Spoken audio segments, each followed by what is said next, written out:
behalf of the International Affairs Forum, I'm pleased to welcome you to a compelling presentation by our special guest, Bob Giles.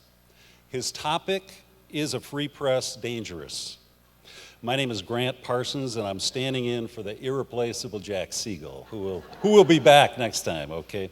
And with the notes provided by the ever amazing Karen. So, thank you. I'd like to start this evening with a special announcement or recognition. If you read today, the Record Eagle has just appointed a new publisher who has arrived in Traverse City, Paul Heidbreder. Nice to see you.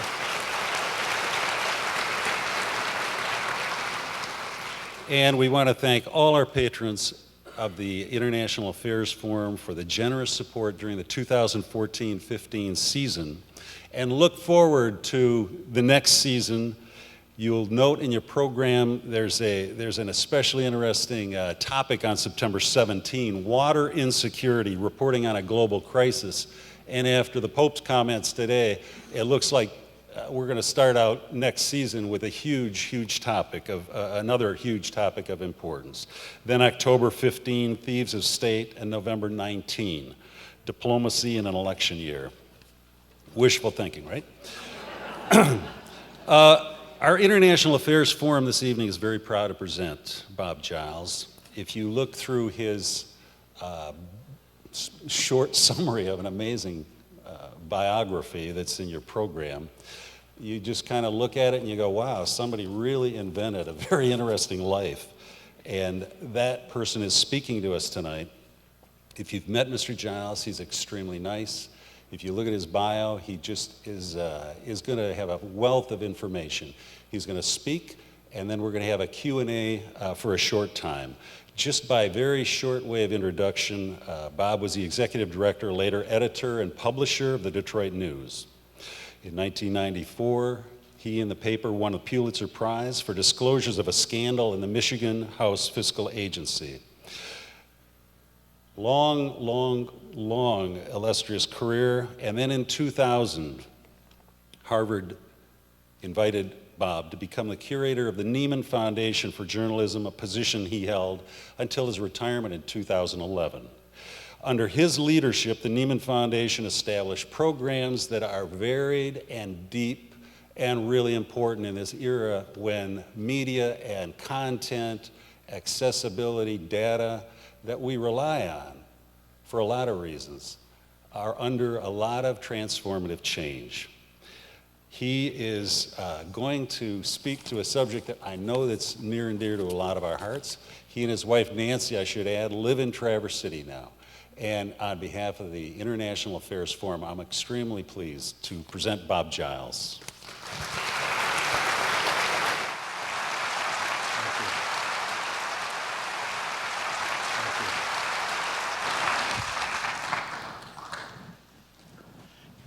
Thank you, Grant, for that very generous introduction, and good evening. This is a huge privilege for me to be here with you this evening.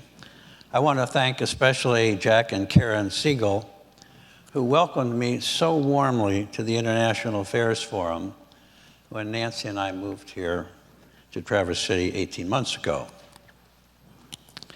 Is a free press dangerous? I've chosen this title for my talk because I believe that an independent press is a powerful organizing principle of our American democracy. And the suggestion that it may be dangerous surely is rife with complications, contradictions, and questions. Because of its extraordinary capacity to inform, to influence, and to hold accountable, a free press occupies a center of discussion and controversy in our civic life. Its power to reveal truth poses dangerous challenges to those who would violate this great founding idea of our country. A free press also poses historical and contemporary dangers to ideas, to civil discussion, to institutions, to the fabric of our nation, and to itself. I worry about these dangerous elements inherent in a free press and hope to identify some of them this evening, as well as ask you to consider how, as a nation, we are blessed by having a free press. I believe you are here because as citizens, you also care about the state of the press and may have reasons to regard it as a generally dependable window into what is happening in our world. The press has its flaws, to be sure. Commercial journalism, that is, newspapers, magazines, television news, is facing a crisis. And this crisis embraces the economics of journalism and the practice of journalism. The International Affairs Forum has offered this useful moment to talk about how the press serves our democracy and how it may fail our democracy. We may ask whether this freedom fails us because it provides platforms for troubling behaviors such as lying, extremism, hate speech, and other shocking expressions that are tolerated in our marketplace of ideas. I have given nearly 60 years of my working life to newspaper journalism, first as a reporter and then as an editor. It's been a long, fruitful, and wonderfully satisfying career, filled with challenges, some disappointments, and moments of joy. I love the rush of adrenaline that comes with breaking a big story. I love the privilege of being an editor and guiding teams of journalists who cared as passionately as I did about what they do. I love the challenge of finding a moment to think in the midst of the chaos that is ever present in the newsroom. My colleagues and I shared the belief that our work matters, that it makes a difference, that it is important to society. And as one of them used to say, doing journalism is the most fun you can have with your clothes on. Americans can be well informed because there is truly a free flow of information in our country. And they can be well informed in spite of the tension between press and government. This tension is as old as our constitutional democracy. Reporters always want to know more, and public officials or their spokespeople want to shape the message and limit the information they give. The press in the United States publishes and broadcasts and tweets without fear that a president or a mayor or a court can prevent it from giving citizens the news of the day. The source of this great freedom is embedded in the U.S. Constitution. Congress shall make no law abridging the freedom of speech or of the press. Over the years, the courts have interpreted the First Amendment and established a vast body of law, giving meaning to those words, including especially that the freedoms they evoke are for everyone, not just the press. Wartime is one place to begin thinking about how the press works in our democratic society, because war has been a dominant element in the generations since World War II. And historically, news about war has been central to the relationship between the press and the U.S. government. The correspondent in the field may face a profound and fundamental question: whose side are you on? This question is posed most often by the military, and it embraces several realities. The aims of the military are different from the role of the press. In some respects, they are irreconcilable. The military's job is to win a war, and it wants the press to go along by portraying a picture for the American public that is heroic and shows our armed forces serving a clear public interest.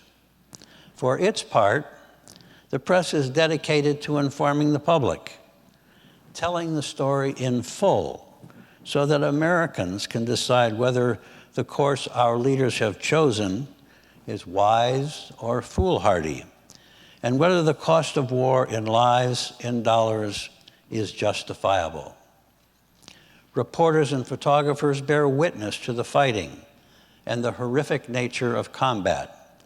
They analyze strategy, track casualties, and record what we have come to call the first draft of history.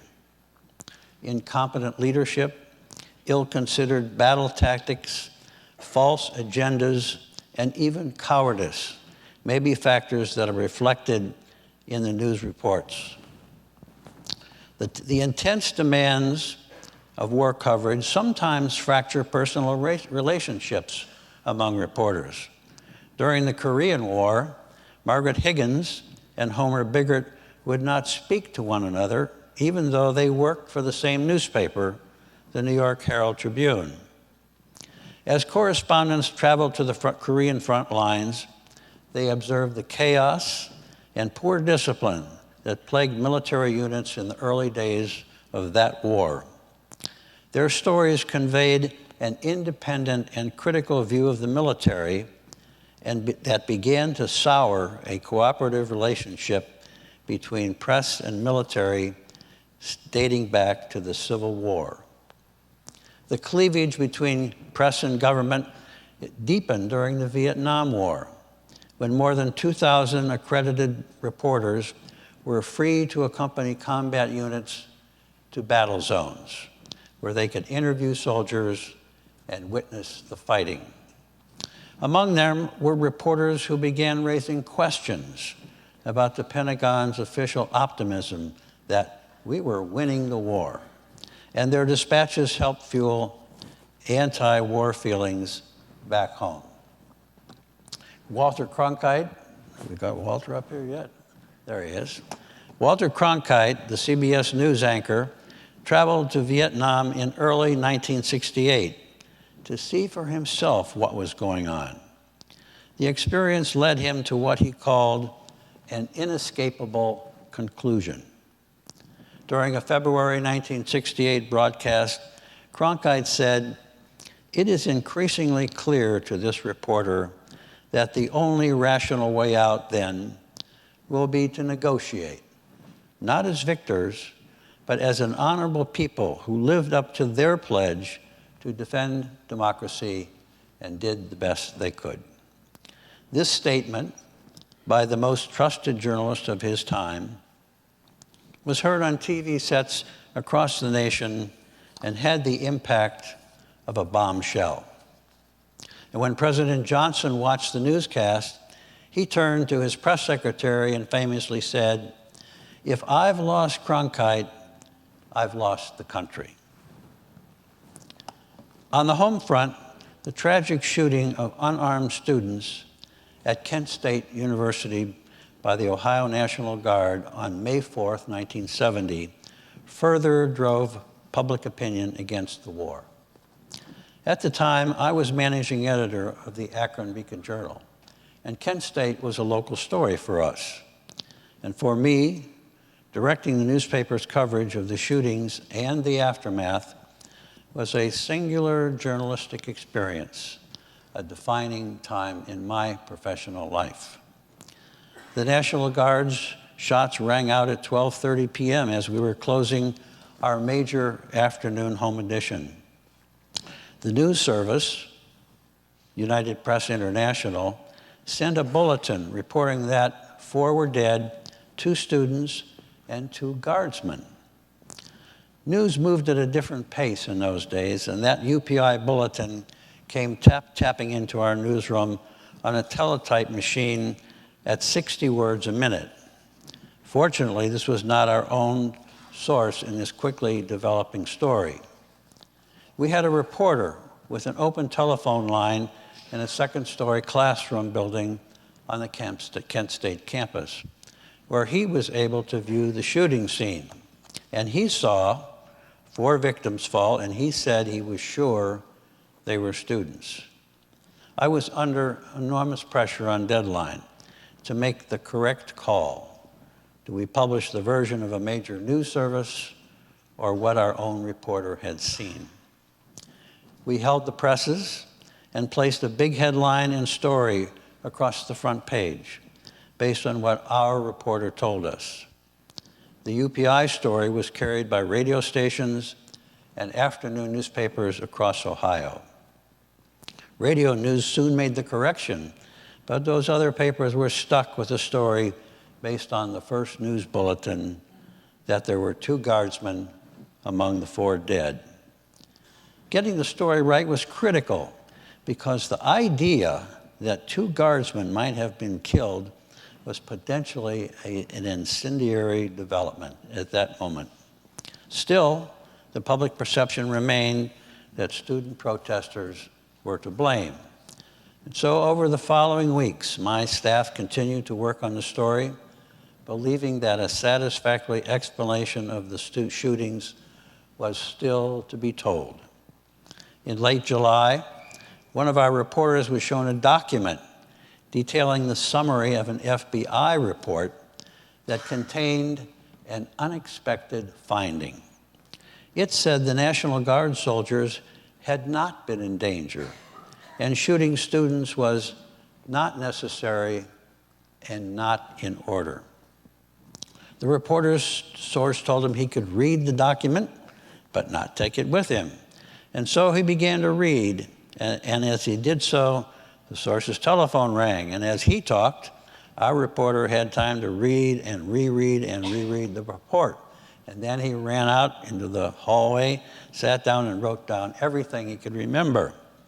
The stunning information in the document put the FBI on record as being at odds with the National Guard and the beliefs of many Americans that who were critical of students for their protests against the Vietnam War.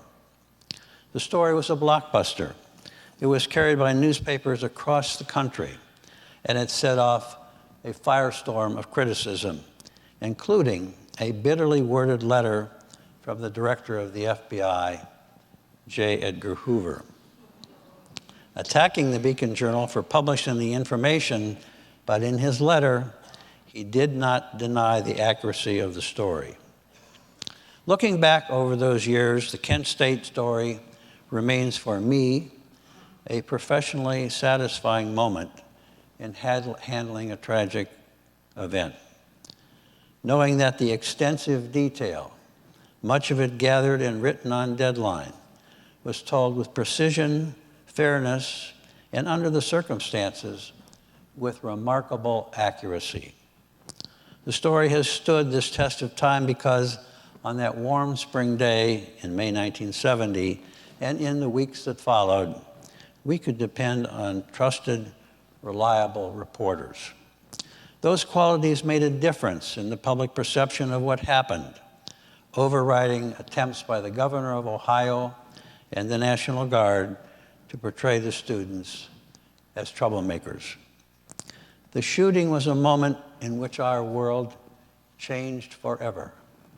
A moment in which the freedom of campus assembly to speak against the Vietnam War was shattered by the awful reality of our government shooting American students.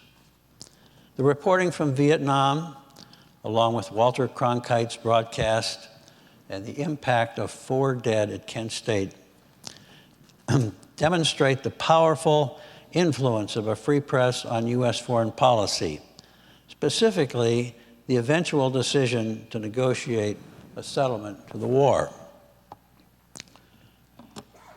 Another example of how the press can shape public policy came with the publication of the Pentagon Papers in June 1971. The Pentagon Papers trace the history of U.S. involvement in Vietnam.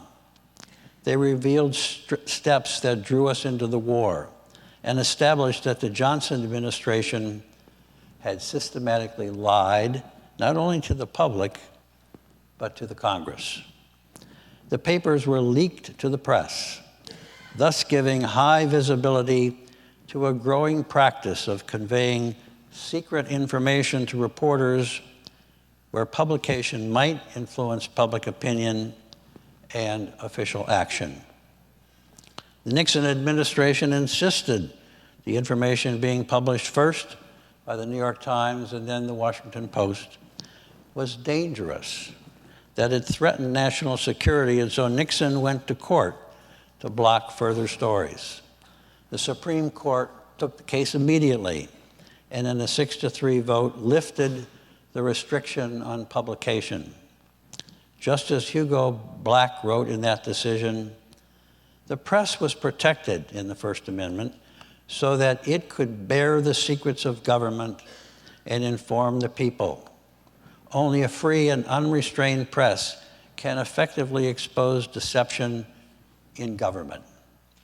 Central to the Supreme Court's decision in the Pentagon Papers case was the affirmation of the constitutional principle that the government could not restrain a free press from publishing the news. The case also gave fresh meaning to the expression national security as a government rationale for keeping information away from the press and public.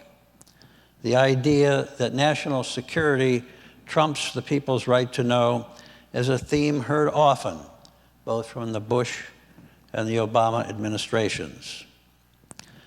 The press has aggressively pursued the story of war and its implications so that the people in our free society can have information to help them decide whether to go to war, whether to stay at war, whether war is just, and how to gauge the political fallout. Covering war is difficult enough. The expression fog of war surely applies to the correspondents in the field today, especially under conditions imposed by guerrilla-style fighting, where the lines of combat and identity of the enemies are unclear. No one doubts the bravery of the men and women correspondents who put themselves in harm's way to get the story to you and me. Through many years, both sides, and many wars, both sides honored the presence of correspondents as neutral observers. They had a status simply similar to that of diplomats. Correspondents wore identifying patches, and their vehicles were clearly identified with press markings.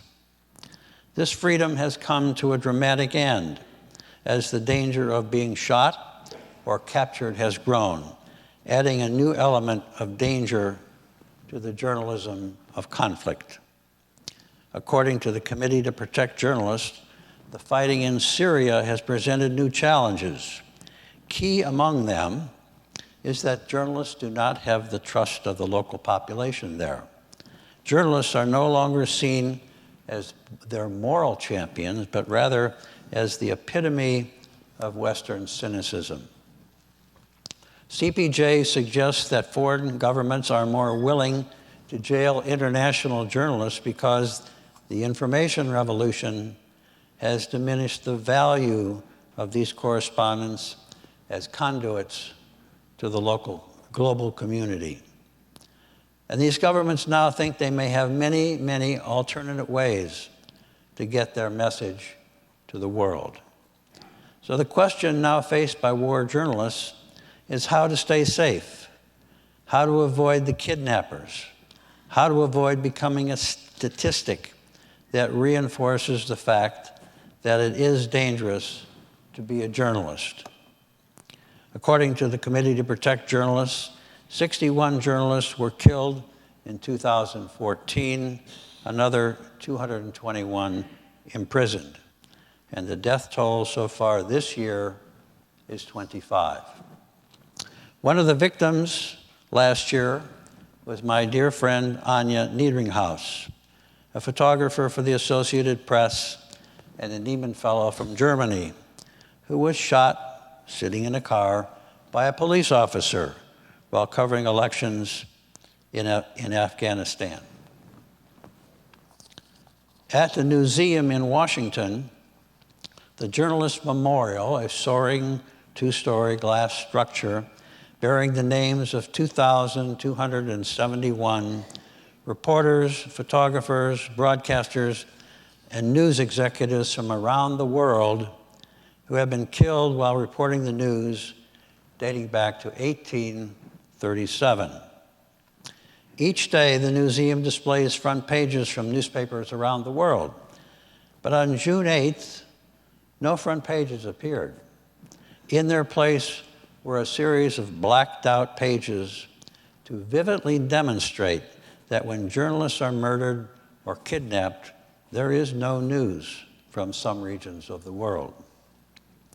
We were stunned last year by the grisly deaths of freelance journalists James Foley and Stephen Sotloff, whose beheadings by the Islamic State were videotaped. Foley and Sotloff represent a new approach to combat coverage. They have practiced what is called backpack journalism. They carried equipment that enabled them to be reporter, photographer, videographer, and field producer. Cell phones have become critical tools for tweeting news or advancing stories, both for freelancers and journalists working for mainstream news organizations. As they demonstrate courage and enterprise, these non-traditional observers are earning the status of journalists, and they are supplementing, and in some cases beating, the mainstream news media to be first with the news. Like most other freelancers, Foley and Sotloff made their own way to the Middle East and scrambled for stories, hoping that mainstream news outlets would publish what they wrote. And when they succeeded in selling a story, the pay could be as little as $250.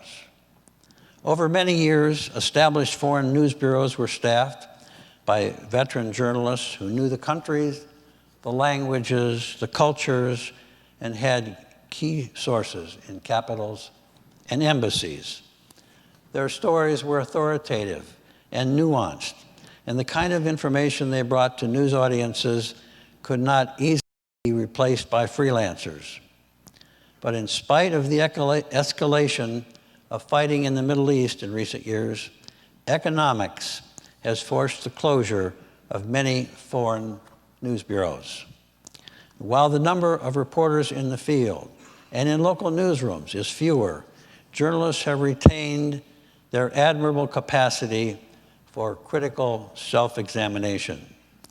They are still able to look back, sometimes with regret, in assessing the dangerous consequences of the failure to alert the people that their government is pursuing a dangerous or ill-fated course. That was the case in late 2002 and early 2003 as the country prepared to invade Iraq. Many journalists and commentators then seemed to be wrapped in the flag and under the spell of patriotism and war fever that was part of the national response to 9/11. The press, at that moment, failed to be skeptical of Bush administration claims about Saddam Hussein and weapons of mass destruction. Significantly, the press had allowed the Bush administration to control the storyline. According to commentator Bill Moyers, of 414 Iraq stories broadcast on NBC, ABC, and CBS News in the 6 months before the March 2003 Iraq invasion, almost all could be traced to sources solely in the White House, the State Department, and the Pentagon. And their purpose, of course, was to push the argument for war. Only 34 stories during that time originated from independent sources that were questioning the wisdom of the pending invasion. This pattern of being influenced by the Bush administration was reflected as well in the pages of the New York Times, the Washington Post, and other major newspapers. We now know that this war became a disaster, and we know now, too, that the administration could not have pulled this off without a compliant press. a press that had surrendered its independence and skepticism. In May 2004, more than a year after the invasion, when the Bush administration's deceptive arguments for going to war had become so evident, the Times published a lengthy apology, acknowledging it had failed its traditions and its obligations to readers. Sometimes it takes a single newsperson to remind us of the press's obligation to the public. James Risen is a reporter for the New York Times who was drawn into the Bush and Obama administration's efforts to crack down on government officials who talked to reporters about national security. In 2004, Risen and a Times colleague learned of a covert surveillance program being run by the National Security Agency.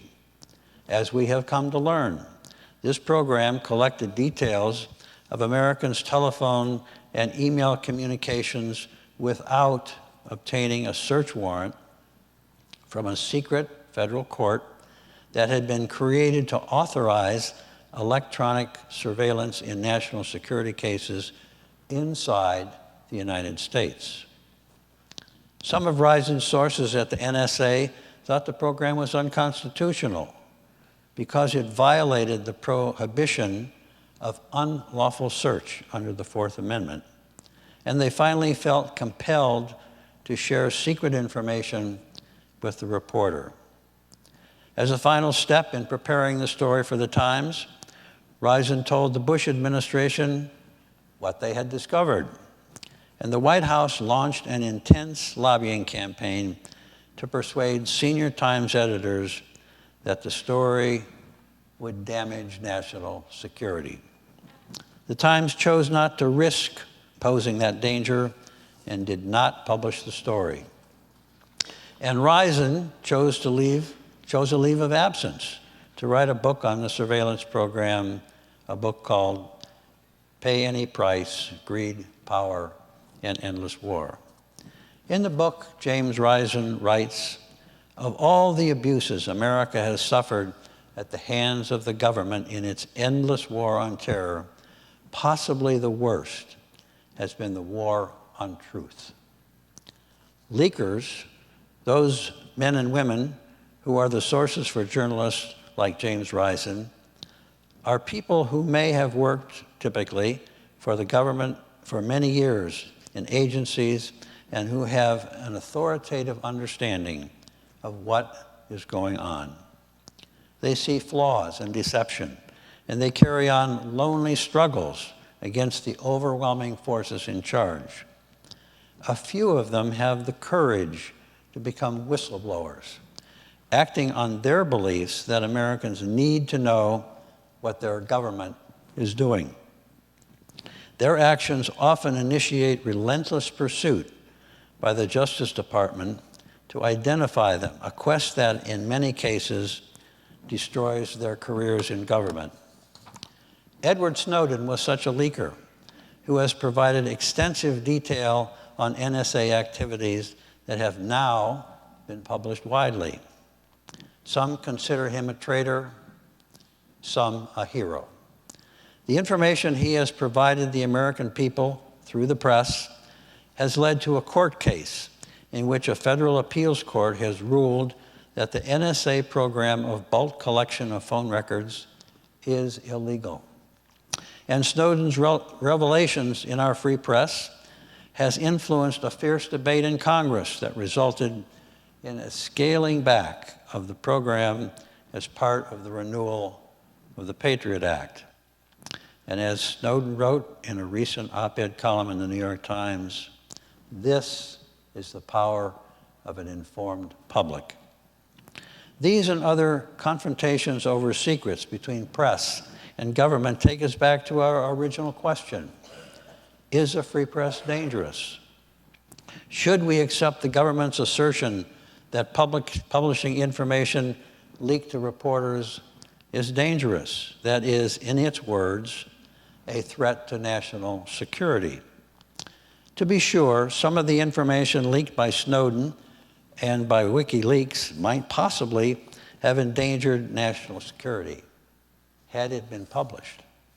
But editors at several major newspapers carefully vetted the secret cables and emails the leakers provided to ensure that what was published would be informative, but ultimately judged to be not harmful to our national interest, that it would not reveal important secrets or improperly disclose the identity of individuals.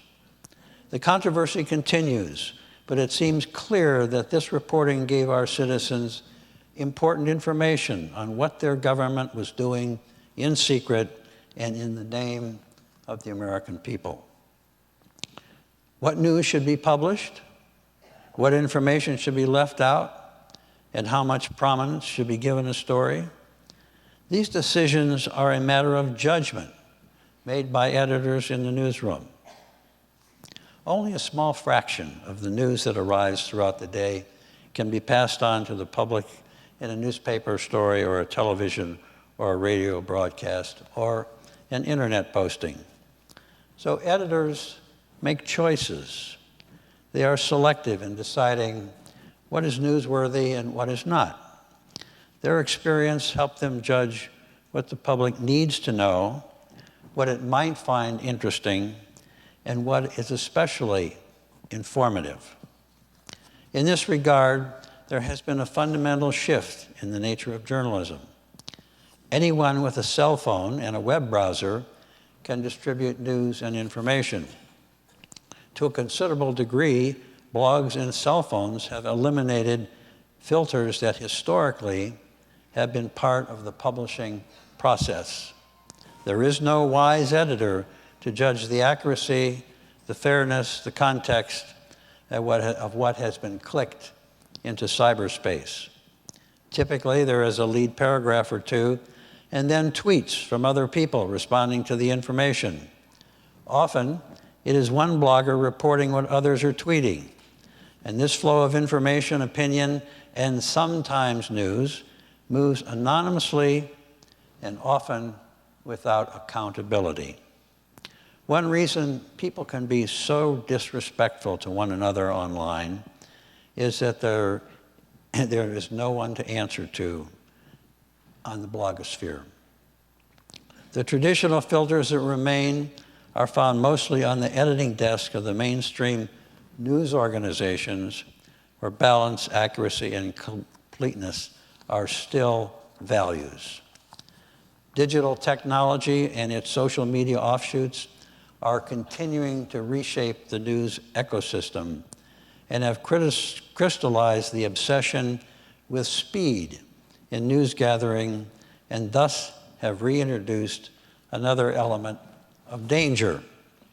Reporting has once again become a second-by-second enterprise. The reporting of the race to be first has its own dangerous implications for a free press. What if the report is first but turns out to be incorrect? What has been gained and what has been lost? The risk of speed before accuracy was on display the night of the 2000 election, when the decision whether to call Florida for Governor Bush became a nightmare of news judgment. Some news organizations got it wrong.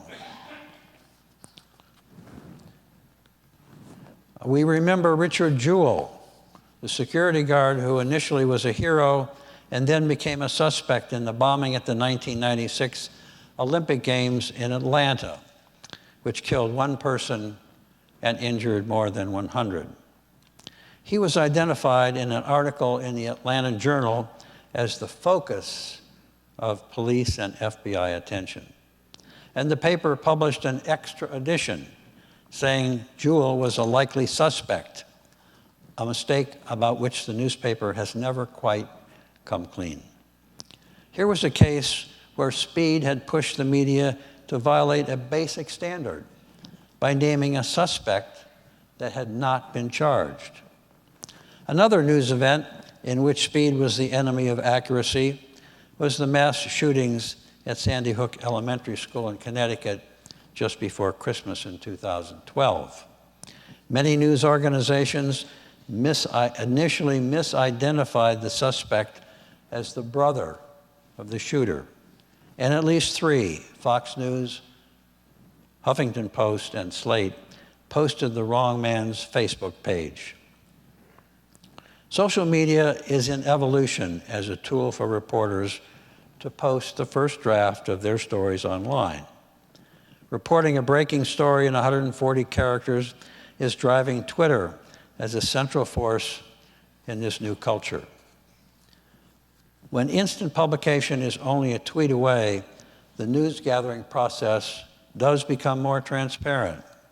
The public can follow every twist and turn and even contribute to the developing story. And as it does so, what about editorial balance? Is its absence in danger? While utilizing social media to cover a story may take some of the mystery out of how we get our news, it can also introduce confusion and lead to premature conclusions about the meaning of a developing story. The dream of some writers is that their posts will go viral and reach the multitudes, a dream that has proved to be mostly an illusion. According to Columbia University law professor Tim Wu, the odds of going viral are comparable to winning the lottery. Once breaking news has been posted, longer journalistic pieces follow, first on websites and then in printed newspapers and magazines. Television and radio continue to be constrained by time, but they can effectively serve the public hunger for news on a big story with skillfully produced segments. The role of these traditional forms of journalism is to tell stories in full and to add context and meaning. A report by the Columbia Journalism Review suggests that censorship is flourishing globally in this age of expanded information, that the rapid transmission of news does not flow unfettered everywhere. In theory, the new technologies make it more difficult and ultimately impossible for governments to control the flow of information. But governments have found ways of routing around the liberating effects of the internet. In autocracies like Russia, Iran, and China, officials are redacting critical news and building state media brands. Turkey, a democracy, is regularly cast as one of the worst abusers of press freedom. As a result, the Columbia Journalism Review report continues, the internet's promise of open access to independent and diverse sources of information is a reality, but mostly for the minority of humanity living in mature democracies like the United States and other Western nations. There remains a great demand for high-quality international and national news, and in cities like Traverse City, for local news and accountability of public officials. And so herein lies a paradox.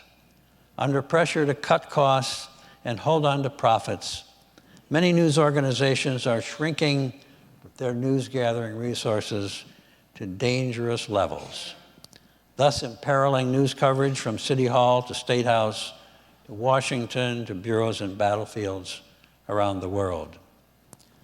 Told another way, as digital technology expands sources of news and information, the numbers of journalists with knowledge and experience to report expertly are shrinking. This chart illustrates the dramatic drop in newspaper company revenue and the modest growth of revenue from online advertising. As news media analyst Ken Doctor reported recently on the Neiman Journalism Lab, the top 10 newspaper companies, public and private together, took in no more than $50 million in net income during the first quarter of 2015. How do we measure that sum? In 2005, just 10 years ago, a single U.S. newspaper company, Gannett, produced $1.8 billion annually in net income. This current paltry performance is driving the newspaper landscape we see today. With little net income, these companies have little to invest. They are still paying off debt, issuing dividends, satisfying pension obligations, and anticipating a weakened advertising revenue. That makes it tough to invest in new products and traditional values that will keep up with audiences that are moving to mobile communications but still desire factual, reliable reporting. Among other things, this means even more reductions in newspaper workforces, including newsrooms, which are already down by nearly 20,000 nationally in less than a decade, from 54,000 journalists in 2005 to 36,000 last year.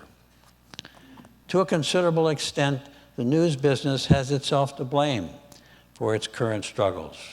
For too many years, it has lived off its considerable profits and failed to invest in the future. Two stories will illustrate my point, one from the business side and one from the news side. In the mid-1990s, a young entrepreneur went to the Boston Globe with an idea. He had figured out a way to digitize help wanted ads and put them online. And he invited the Globe to become a partner in this new enterprise. The Globe executives were astonished.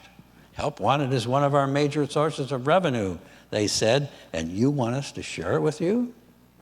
Their answer, of course, was no. And so the young man went away and found investors that helped him create a help wanted website called monster.com.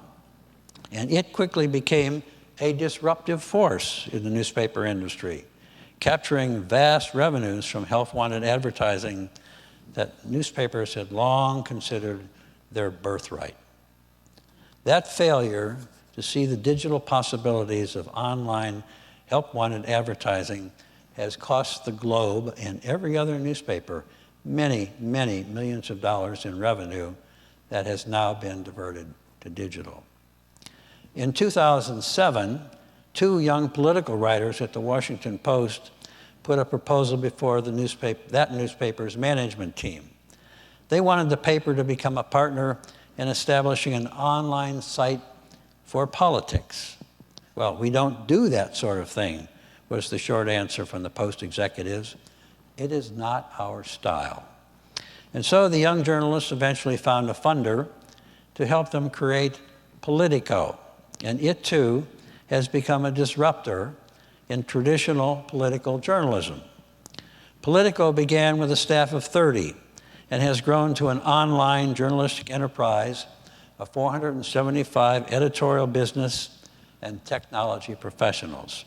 It is a go-to site for original journalism on politics. This past April, Politico celebrated the opening of a European center with news bureaus in Brussels, London, Paris, and Berlin. What these two stories reveal is that for many, many years, newspaper owners were reluctant to take risks that might, over the short term, reduce profits, which were then averaging 15 to 20% or higher annually. When the internet came along, the danger in the newspaper industry's thinking was that it could readily adapt this technology to newspapers and retain its dominance.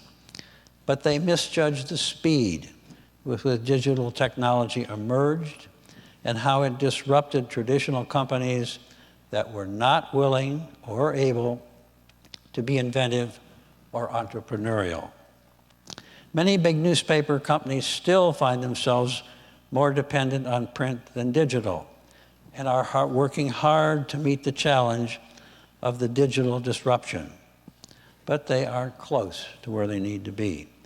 Even the New York Times, which is the newspaper leader in digital innovation, even the Times can count only 28% of its ad revenue from digital. And so back to the question I posed at the beginning of my talk. Is a free press dangerous? Here are some thoughts that may help bring us to your questions. I think a free press is dangerous to those in power who try to hide facts from the public or lie or steal and are exposed by the press. A free press is dangerous to elected officials in towns and states where they believe they can govern best by meeting behind closed doors and keeping the people in the dark. A free press is dangerous to presidents and administrations when they try to carry forward a foreign policy based on biased or skewed intelligence, flawed assumptions about our adversaries, and blind compulsion to serve a political ideology. A free press is surely dangerous to those who believe that censorship is a reliable way for government to control information. But a free press also becomes dangerous in itself when journalists abdicate their responsibility to be skeptical, to investigate, to probe deeply. A free press is dangerous when it is biased and when it is used recklessly in the interest of advancing extremist points of view or racist thinking.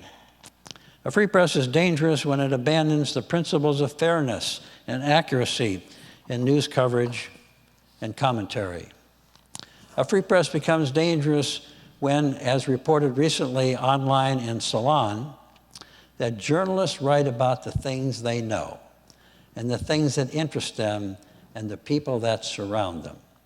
This ends up giving coverage an upper-class tinge, while devoting scant coverage to the ills of payday lending, abusive scheduling, discrimination in the workplace, the desperate state of pensions, and other aspects of inequality in America.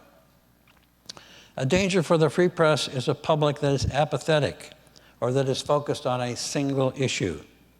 I worry particularly whether there's a danger in talk radio and cable news drawing audiences that feed on a right-wing or left-wing slant on the news. I worry about polarization and why it is so rampant in America today. Speech and press are constitutionally protected, to be sure, but it is also a dangerous development when news outlets aim to build their audiences out of people who only want to hear points of view that satisfy their prejudices, or when their content invites radical responses. Have you noticed the mean-spirited comments that often follow news online? Or the racist comments that greeted a recent debut of President Obama's inaugural Twitter post? Or a newspaper called the Daily Item of Sunbury, Pennsylvania, which published a letter from a reader calling for the execution of the president. The paper quickly apologized, of course, in response to reader outrage. Yes, these voices are constitutionally protected, but they detract from rational public discussion of critical issues and often get more attention in the press than constructive voices seeking constructive solutions. And so we should consider the consequences of this danger. The influence of these single-issue commentators is helping fuel national attitudes among voters that are disruptive to the spirit of democracy that made this country. I especially worry that the election of a new president and Congress in 2016 will expose, once again, other dangers of a free press, like attack ads, debate moderators fearful of asking hard, probing questions, and the continued abuse of the flawed constitutional judgment that money is speech. Is a free press dangerous? I hope you're ready for some good questions, and thank you for listening.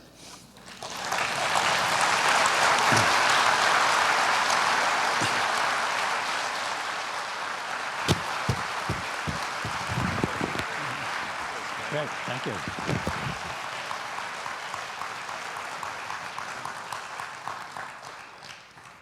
We're going to have a period of question and answer now for a little bit. There are two roving microphones, and the lights have come up so we can help from up here point out. There's one microphone down here, one in the back coming down. Could I start, Karen, before with one? Yeah, I sure. just can't stand not asking this question. Okay, I really got interested in this. So many newspapers seem to come out of family backgrounds. Right. I mean, the Record Eagle, the Bad Doors, the Sulzbergers, the Grahams, can't count. They seem so personal. And then Sam Zell comes along and he buys a Trib and he buys the LA Times. And I think he cut 900 editorial positions or something like that. Do you think corporatization is a danger to the free press? Well, that's sort of a yes and no answer. I think over the years, many of the families that began newspapers, and in some cases began newspaper companies, were really committed to the values of journalism. And they covered their local communities very effectively. And then something happened that has really changed the nature of newspaper ownership, and that is when, in the late 60s, some larger newspaper companies went public. They listed their stock, on shares of stock on the New York Stock Exchange. And this put an extraordinary pressure on shareholder value, profits, quarterly profits, and so on. And these companies started to take a very short-term view of their financial responsibility. In other words, the objective was to have more profits at the end of next quarter and the quarter after that, instead of saying, here's a long-term investment we need to make for the health of our newspaper in this community. And so, and of course, this was in the 70s and 80s, it was easy to make money in newspapers. Technology was coming into the production departments. You could buy out or retire lots of people. Your wage costs went down because there were fewer workers. And so the stock prices kept going up and up, and the profits kept going up and up, and it was great. So during that time, lots of money was being paid back to shareholders. Lots of money was not being invested in the future of the business. Newspapers, as I said in my talk, newspaper owners always believed that they didn't have to do research. They could always adapt some new technology to publishing a newspaper. And why invest in all the research and development when you can just, adapt a new computer to your publication? Well, that worked for a while, and then the internet came along, and they didn't understand it. They didn't understand how fast it was going to go. And pretty soon, independent entrepreneurs like Monster.com came along and took the business away. So I'm sort of getting away from your question, but in recent years, as the families have had to sell out, or even some major old companies like Knight Ridder. Knight Ridder no longer exists, and they owned the Free Press for many years, and the original owners wanted to sell, and people like Sam Zell came along in Chicago and bought the Tribune Company, didn't know what he was doing, and lost a lot of money, damaged the reputation of the company, and so on. So now the cycle continues because you have very wealthy people, mostly from the Silicon Valley world, like Jeff Bezos buying the Washington Post, and some other big money people, or even John Henry buying the Boston Globe. He owns the Red Sox, but he bought the Globe. Well, this has given stability, financial stability, to some of these major newspaper companies, and so they will have time now to invest in entrepreneurial ideas, and maybe there's some great ideas will come out. The New York Times is so singular in the fact that here is the original family still committed to investing in the paper, not covering the world and doing the wonderful things the Times does. And so it's a very mixed picture, and we don't know how it's going to come out. Thank you. Yes, I noticed the examples you used in terms of keeping the feet to the fire are all governmental. What is the role in terms of corporations in the business world in terms of keeping their feet to the fire? Could you repeat the question, please? Yeah. All the examples you used, I think all anyhow, were basically keeping governmental officials' feet to the fire in terms of questioning them. What is the role of the newspaper or the media as it relates to corporation and business interests?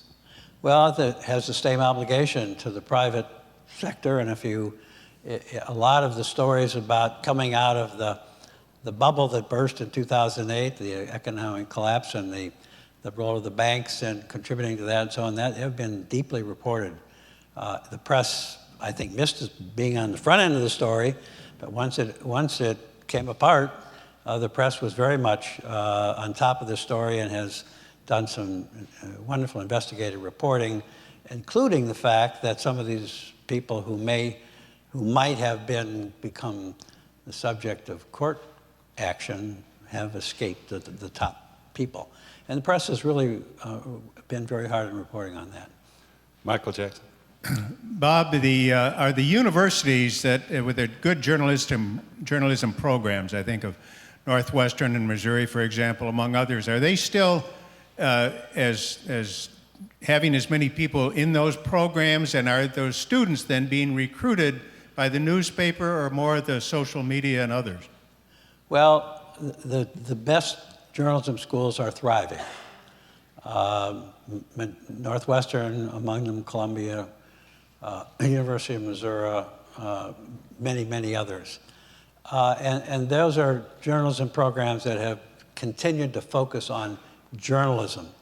Many schools that teach journalism also emphasize public relations, mass communications as a theory. They're training teachers as well as some journalists. But the best schools are doing some wonderful things on the digital side in maintaining the instruction in writing and all of the fundamentals of journalism. One of the interesting things about journalism education today and its reflection on what's going on in the real world is that a heavy majority of the students in the best journalism schools are women. Now, women are still having a glass ceiling in the management level of a lot of newsrooms, but newsrooms are being populated at the reporting levels and the copy editing levels by many more women today than they ever have been. But also, many of these young people are striking out on their own. They're doing entrepreneurial things. They have an idea. They get somebody to fund it. So it's sort of a mixed bag. There's not that much recruitment going on by the main newspapers in the journalism school newsrooms, graduates.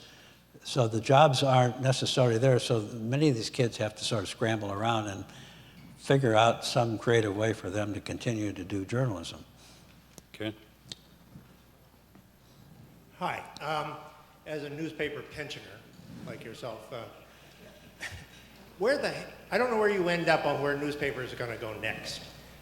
I don't. The graph you showed on the downslide in revenues and the loss of reporters and the loss of editors.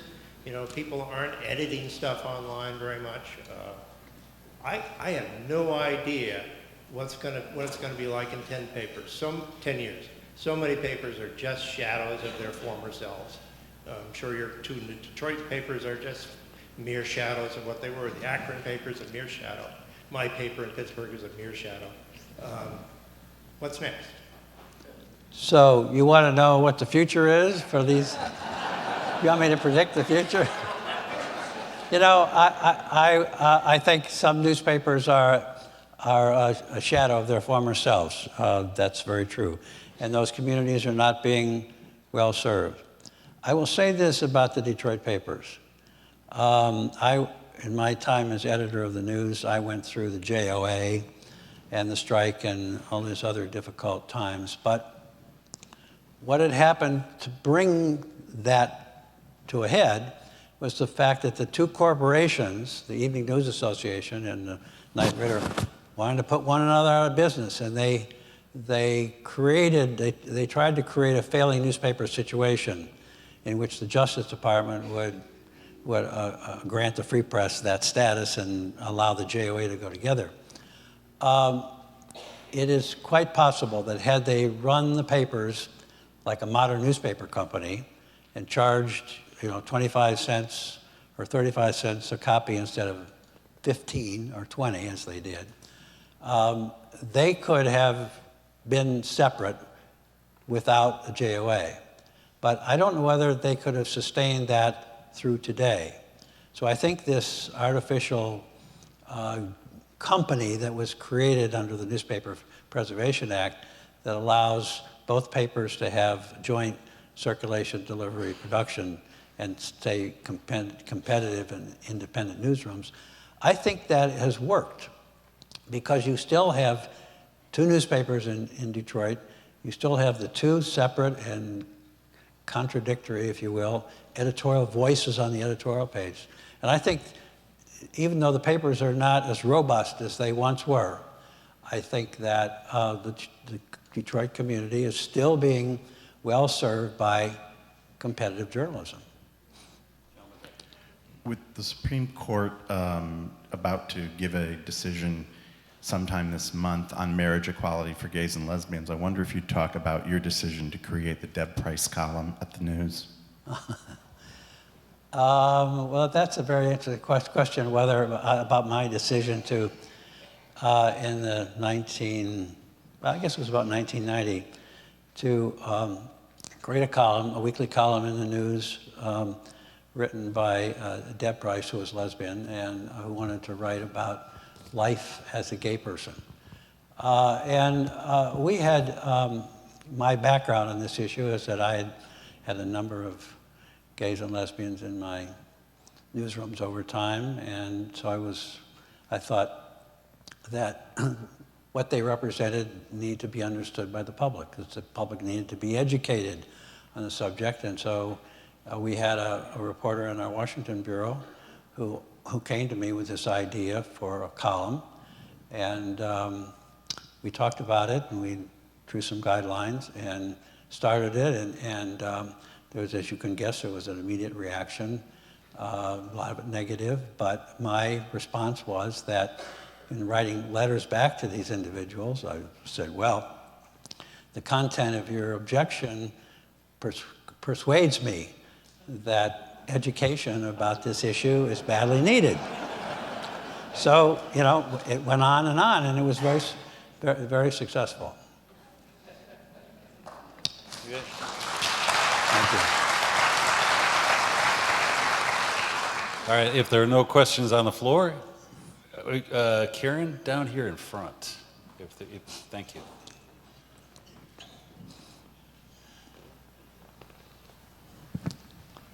Good evening. Great, complicated, and thorough speech. It was wonderful. Here's my thought. My high school journalism teacher said to me, Dan, just write the facts. Who, what, when, where, and why. And avoid yellow journalism. Yeah. So as I look at much of what I read today, it really should be called paid advertisements. And I sat here listening to you, and it's a complicated issue, and I understand that. But I just wonder, doesn't it really boil down to what's the purpose of the news, and what are the values of the people writing? Well, and what are the values of the society in terms of what they're looking for? How do you get people interested in good news if you take electronic stuff out of this right now? But it's really got to do with readership and valuing objective information and valuing education. How do you do that? I mean, we can talk about what it is, but how do you change? Thank you. well, let me just talk about this in the context of newspapers, which is what I'm most familiar with, and which I think is the most reliable source of information, the kind of information you're seeking. I think the press does a better job in that regard than it ever has, because the digital world has made information available more readily and more quickly than it ever has. So reporters can get information that that would have taken them weeks of going through government documents and so on.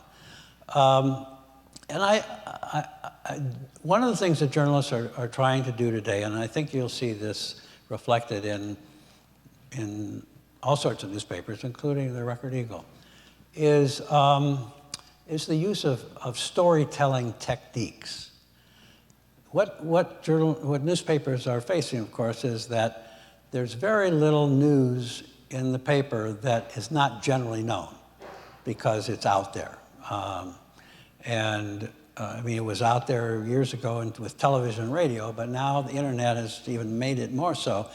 And so in order to get you to read yesterday's news, reporters are striving to use narrative storytelling techniques to draw you into the story and get you to the news and throughout their story. So if you look at some of the major stories in the papers today, the front page of the New York Times, you will see narrative techniques being used to tell a story which embraces the who, what, when, where, and why that you're seeking.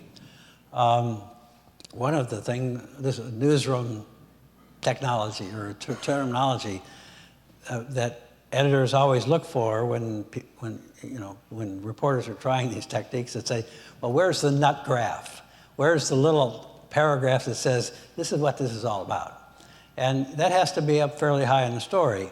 But otherwise, part of it is to entertain, if it's a well-written story. I mean, some of the stories that you can read in a newspaper are really very, very engrossing and beautifully told, wonderfully reported. And I think that's elevated the quality of newspapers in many respects today.